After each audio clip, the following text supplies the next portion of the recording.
that he does not have his identification card with him, and the defendant gave a fictitious name of Fisher Leroy, and the officer walked back to his patrol vehicle to double check, and the officer then observed the defendant exit the vehicle and sprint away despite giving him orders to stop.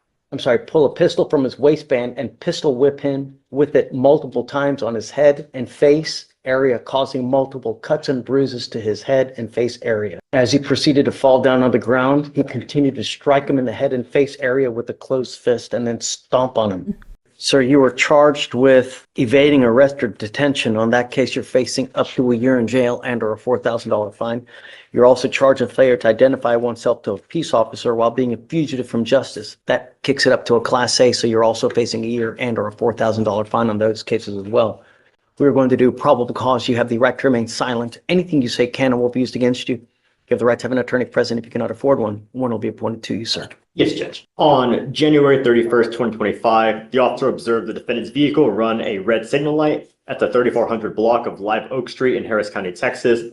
The officer further observed the vehicle completely failed to stop at a red signal light. The officer made contact with the defendant, who was observed to be behind the driver's seat of the vehicle, and the defendant stated that he does not have his identification card with him, and the defendant gave a fictitious name of Fisher Leroy, with date of birth January 1st, 2006. The officer ran the name through NCIC and found a DPS picture that does not remotely resemble the defendant. The defendant was asked if he was given the correct information, and the officer walked back to his patrol vehicle to double check, and the officer then observed the defendant exit the vehicle and sprint away despite giving him orders to stop. The officer ran after the defendant and observed the defendant get into another vehicle, the passenger side. The other vehicle drove away, and the officer gave the last direction of travel over the radio, but was not able to locate the vehicle. The officer walked back to the defendant's vehicle, secured it, and conducted an inventory check, finding a debit card inside with the name Kendrick Davis. The officer ran the name through NCIC and found a hit with a date of birth of 2/10/2003 with multiple Class C warrants, and ran a driver's license check with the defendant's picture and with date of birth. The DPS picture matched the defendant, and he was able to positively ID, and that's it, Your Honor. So I'm going to find that there's probable cause to go forward on both of your cases. The reason I'm bringing you out now is because there's no bond that's set on your cases, and we have to set you a bond. One of the things that I use to determine on what to set a bond is how dangerous you are, because I've never met you before. I don't know you, and all I know is that you've got a birthday in 5 days. So he's on bond for an aggravated robbery now, right? Yes, Judge. It's my understanding, I think it was a 2B, it looks like. I don't believe bond conditions and everything were put in place until a few days ago. So the charging instrument was filed November 13th of 2024. I think that you may well be right. In that case, it says here, a Kendrick Rashard Davis hereinafter saw the defendant heretofore on or about August 12th, 2024, did then and there unlawfully while in the course of committing a theft of property owned by yada, yada, yada, with intent to obtain and maintain control, intentionally and knowingly caused bodily injury to the complaining witness by using and exhibiting a deadly weapon, namely a firearm.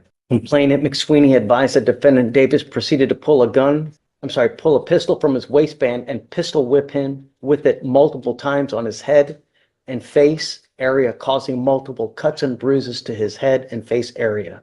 As he proceeded to fall down on the ground, he continued to strike him in the head and face area with a closed fist and then stomp on his face with his foot. Complainant McSweeney stated that he was in fear for his life and felt severe head pain as a result of the assault. I see that he has also picked up an evading arrest in a motor vehicle the day after our two cases.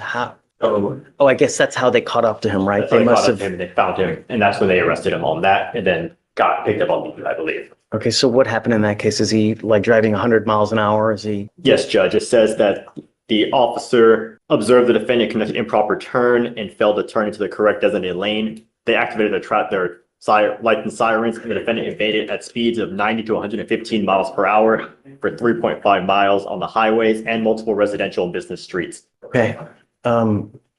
I think that you are an extreme danger to our public, and I'm going to do everything in my power to protect our public.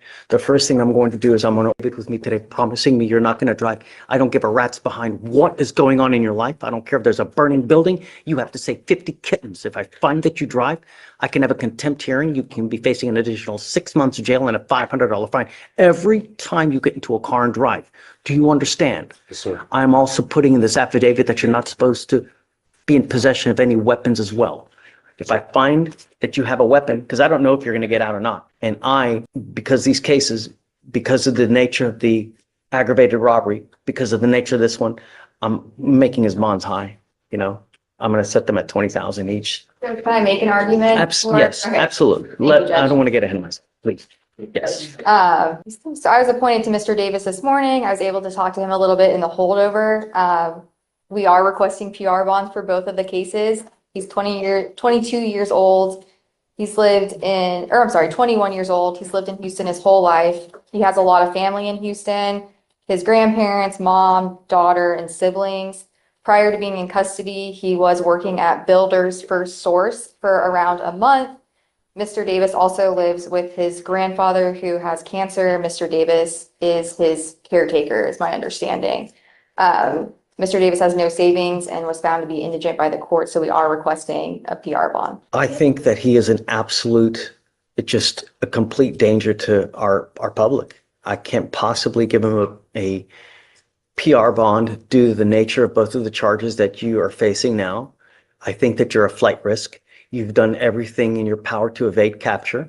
You've produced false names. So I find by clear and convincing evidence that you're an extreme flight risk. You're a danger to our community. And I'm going to set your bonds each at $20,000.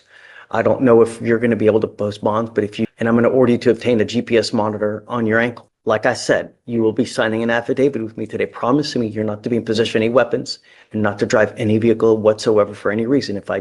If you do, I can have a contempt hearing. Do you understand? Yes, sir. So I guess the felonies are set for April 7th. I don't like to set them out too far just in case. If you want to, we can do up to 30 days. It's up to you. That's perfect. And then we'll come back. I don't know. We'll see what circumstances have changed, and then we'll go from there and just keep us in the loop. Okay, thank you. All right. I need you to sign this for me. I need him to sign bond conditions with Felicia, and then after that, it's pretty good. Do Okay. we excuse? Yes, ma'am. And thank you for everything.